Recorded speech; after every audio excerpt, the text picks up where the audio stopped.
আসসালামু আলাইকুম, শাপলা kitchen and ব্লগে নতুন একটি রেসিপি নিয়ে চলে এসেছি।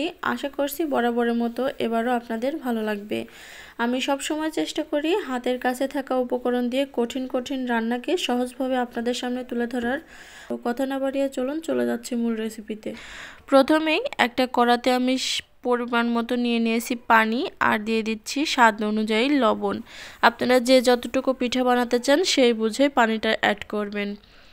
পানিটা যখন ভালোভাবে ফুটে উঠেছে তখনই এর মধ্যে আমি বাজার থেকে কিনা শুকনা আতপ চালের গুঁড়ি ব্যবহার করছি আজকে। আপনারা চাইলে বাড়িতে বানানো আতপ চালের গুঁড়ি বা ভেজা গুঁড়িও ব্যবহার করতে পারেন। তো গুঁড়িটা মাখানো হয়ে গেছে, আমি একটা সাইডে নামিয়ে রেখে দিচ্ছি ঢাকনা দিয়ে ঢেকে কিছুক্ষণের জন্য। ততক্ষণ আমি নারকেলের পুরটা বানিয়ে নেব। এখানে আমি 1.5 কাপ মতো নারকেল দিয়ে দিয়েছি আর এর মধ্যে দিয়ে দিয়েছি হাফ কাপের থেকে একটু বেশি গুড়। আপনারা আপনাদের টেস্ট অনুযায়ী গুড়টা দিয়ে দেবেন। গুড়টা গলে যখন গুড়ের পানিটা একেবারে শুকিয়ে যাবে তখনই আমি এটাকে নামিয়ে নেব। এই যে দেখতেই পারছেন গুড়ের পানিটা শুকিয়ে গেছে, এটা কিন্তু ঠান্ডা হওয়ার পর আরও একটু শক্ত হয়ে যাবে। তো এই অবস্থায় আমি নামিয়ে নিচ্ছি। এই যে নামিয়ে নিয়েছি, যখন গুড়টা ঠান্ডা হয়ে যাবে তখন কিন্তু একেবারে একটু পানি থাকবে না, সব পানিটা টেনে নেবে। এদিকে আমার আটা একটু ঠান্ডা হয়েছে, গরম থাকা অবস্থায় কিন্তু এটাকে মথে নিতে হবে, না হলে স্মুথ ব্যাপারটা আসবে না। তাই আমি হাতে সহ মতো গরম থাকা অবস্থায় এই আটাটাকে ভালো করে মথে নিচ্ছি। তো আটাটা এভাবে মথা হয়ে গেলে এখান থেকে সামান্য পরিমাণ আটা নিয়ে আমি বড় সাইজের একটা রুটি তৈরি করে নেব। এখন যেহেতু শীতের সিজন, সবার বাড়িতেই কিন্তু পিঠাপুলির উৎসব লেগেই আছে। গ্রামে এই ব্যাপারটা বেশি দেখা যায়, শহরে সে তুলনায় কম। তবে আপনারা শীতের সিজনে সবাই একটু একটু পিঠে আটা বানায়, সেজন্য ভাবলাম আমিও আপনাদের সাথে একটি পিঠার রেসিপি শেয়ার করি। আমার চ্যানেলে আরও অনেক পিঠার রেসিপি দেওয়া আছে, চাইলে সেগুলো আপনারা দেখে আসতে পারেন। এই যে একটু মোটা সাইজ করেই আমি রুটিটা বেলে দিয়েছি, দেখতেই পারছেন। এখন স্টিলের একটা গ্লাস দিয়ে আমি এভাবে কেটে নেব। আপনাদের কাছে যদি কুকি কাটার থাকে সেক্ষেত্রে কুকি কাটার দিয়েও এভাবে কেটে নিতে পারেন।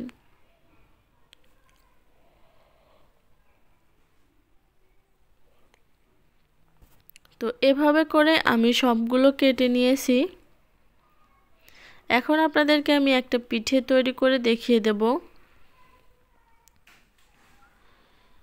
এই পিঠাগুলো সচরাচর সবাই বানাতে পারে, তো আমি কিভাবে এই পিঠাগুলো বানাই সেটাই আপনাদের সাথে শেয়ার করলাম। এই তো একটু নারকেলের পুর নিয়ে নিলাম। এখন ভাঁজ দিয়ে আমি একটা ডিজাইন তৈরি করে নেব। আগে মুখটা সিল করে নিচ্ছি। আপনারা যে যেরকম ডিজাইন পারেন সে সেরকমটা করে নিতে পারেন। আমি এইভাবে এই ডিজাইনটা করে নিচ্ছি। এই ডিজাইনটা খুব সহজ। এই যে একটা হয়ে গেল। তো আমি আরেকটা দেখিয়ে দিচ্ছি। এটা কিন্তু আমি রুটি তৈরি করে নিইনি, এটা আমি হাত দিয়ে একটু বাটি করে নিয়েছি। যে এইভাবে একটু চাপ দিয়ে ঘোরালেই কিন্তু এরকম বাটি হয়ে যায়। তো আমি একটু নারকেলের পুর নিয়ে সেম ডিজাইন আরও একটা করে দেখাচ্ছি। যারা এভাবে বাটি তৈরি করতে পারেন না তারা কিন্তু ওই রকমভাবে ফাস্ট পদ্ধতি ট্রাই করতে পারেন, স্টিলের গ্লাস দিয়ে কেটে। এই ডিজাইনটা খুব বেশি সহজ মনে হয় আমার কাছে, বাটি তৈরি করে নিলে আর বেলার কোনো ঝামেলা থাকে না। তো এভাবে করে আমি সবকটা বানিয়ে নিয়েছি। এই যে দেখুন আমার পিঠাগুলো বানানো হয়ে গেছে। আমি এখন এটাকে স্টিম করব।